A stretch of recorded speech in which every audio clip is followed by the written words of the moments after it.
three polls, I'm beating you. So, you shouldn't misrepresent how well you're doing with the polls. You don't have to say that. In fact, I was all for you until you started doing that, because that's a misrepresentation. Number one. Number two, this isn't me saying it. I don't care. I think I'm going to win fair and square. I don't have to win this way.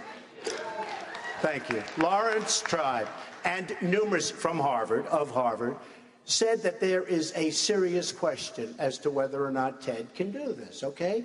There are other attorneys that feel, and very, very fine constitutional attorneys, that feel that because he was not born on the land, he cannot run for office. The entire early portion of the debate was Trump this, Trump that, in order to get ratings, Mr. Trump, it's not in order CNN. to get ratings, Mr. Trump, I was on CNN last night watching. Excuse me. I think it's very unprofessional. But it wasn't. Hillary last night with, we're going to give this, we're going to give that, we're going to give that. The poor woman, she's got to give everything away because this maniac that was standing on her right is giving everything away, so she's following. That's what's happening. This socialist slash communist, okay? Nobody wants to say it. You could see there was blood coming out of her eyes, blood coming out of her wherever. But she was, in my opinion, she was off base. He said about language. 2 days ago, he said he would take his pants off and moon everybody, and that's fine. Nobody reports that. He gets up and says that. And then he tells me, oh, my language was a little bit rough. Okay. My language. Governor Casey, Matter of principle, and I'll tell you. You are the single biggest liar. You probably are worse than Jeb Bush. You are the single biggest liar.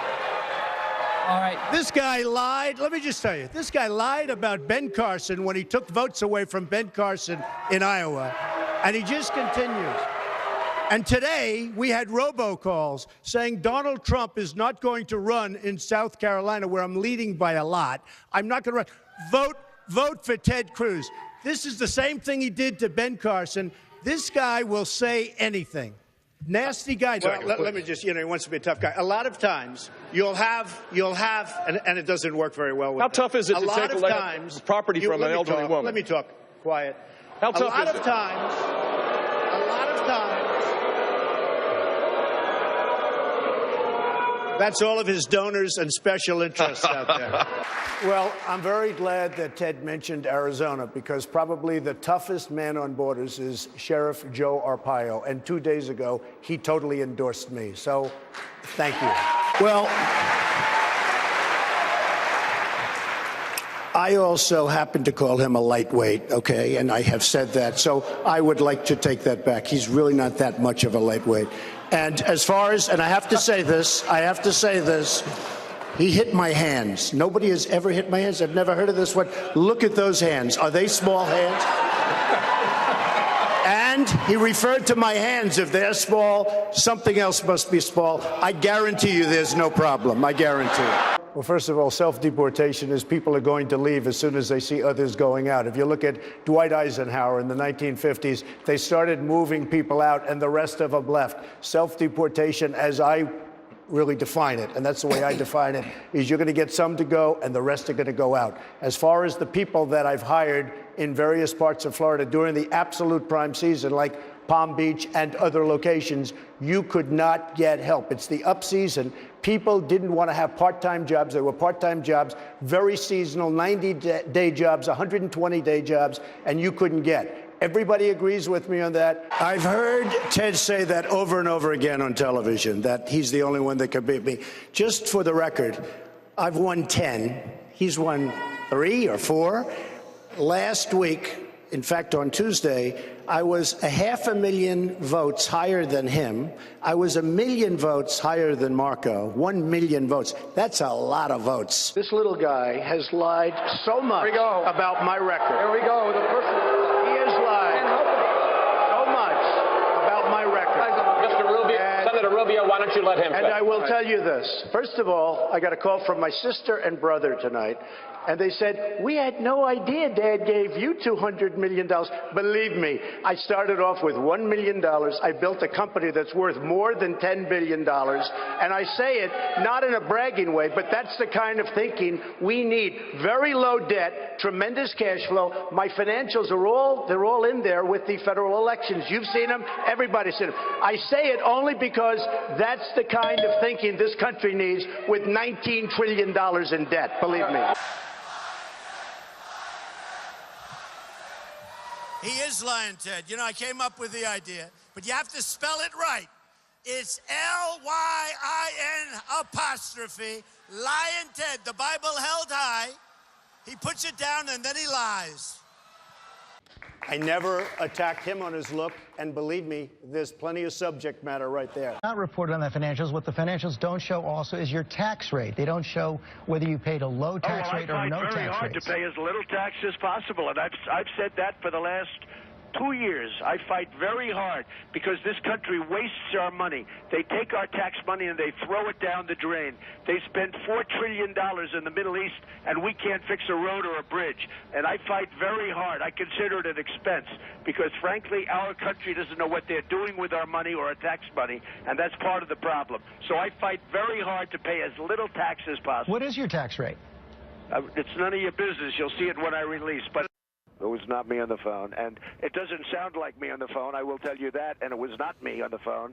And when was this, 25 years ago? In the early 90s, but wow, yeah. You mean you're going so low as to talk about something that took place 25 years ago about whether or not I made a phone call? I guess you're saying under a presumed name. Yes, under a presumed name. Okay, the answer is no. Go ahead. To follow up on that, you keep calling us the dishonest press, the disgusting press. Generally speaking, that's 100% true. Go ahead. I disagree with that, sir. And if I can ask you this question, it seems as though you're resistant to scrutiny, the kind of scrutiny that comes with running for president of the United States. I like scrutiny, but you know what? When I raise money, excuse me, I've watched you on television. You're a real beauty. He was begging for my endorsement. I could have said, Mitt, drop to your knees. He would have dropped to his knees. He was begging. You've called women you don't like fat pigs, dogs, slobs, and disgusting animals. Your Twitter account... Only Rosie O'Donnell.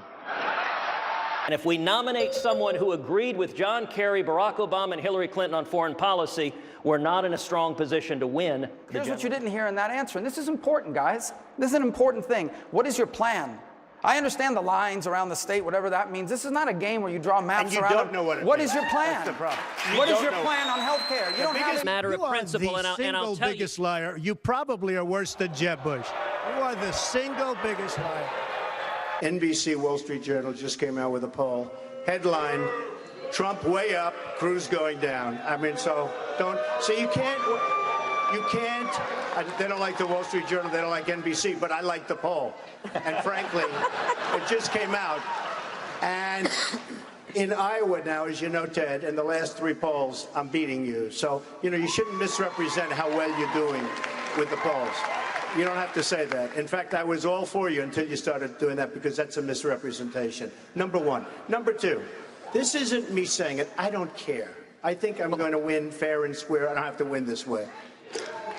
Thank you. Lawrence Tribe and numerous from Harvard, said that there is a serious question as to whether or not Ted can do this, okay? There are other attorneys that feel, and very, very fine constitutional attorneys, that feel that because he was not born on the land, he cannot run for office. Here's the problem. We're running. He does great. I win. I choose him as my vice presidential candidate, and the Democrats sue because we can't take him along for the ride. I don't like that, okay? Jeb is so wrong. You got to fight ISIS first. You fight ISIS first. Right now you have Russia, you have Iran, you have them with Assad, and you have them with Syria. You have to knock out ISIS. They're chopping off heads. These are animals. You have to knock them out. You have to knock them off strong. You decide what to do after. You can't fight 2 wars at one time. If you listen to him and you listen to some of the folks that I've been listening to. That's why we've been in the Middle East for 15 years, and we haven't won anything. We've spent $5 trillion in the Middle East because of thinking like that. One of the officials, actually one of the ex-officials from Mexico, had a news conference, and he announced that we will not be paying for the wall. Who does Mr. Trump think he is? They came to me, the press, these people. Look at all those cameras back there. The press came to me, and they told me that he said he would not pay for the wall. Do you have a comment? I said, yes. The wall just got 10 feet taller. I can only say this, and I've said it loud and clear, and I've said it for years. And many of these people are sitting right in the audience right now, your lobbyists and your special interests and your donors, because the audience is packed with them, and they're packed with you. I've had an amazing relationship with politicians, both Democrat, Republican, because I was a businessman. As one magazine said, he's a world-class businessman. He was friendly with everybody. I got along with everybody. You get along with nobody. You don't have one Republican. You don't have one Republican senator, and you work with them every day of your life, although you skipped a lot of time. These are minor details. But you don't have one Republican senator backing you, not one. You don't have the endorsement of one Republican senator, and you work with these people. Senator Cruz. You should be ashamed of yourself. Hey, thank you for watching. Don't forget to like, comment, share, and subscribe for more. Make the greatest trade deals you've ever seen. We're going to make our country rich again, strong again. It's going to be America first, not all these other countries.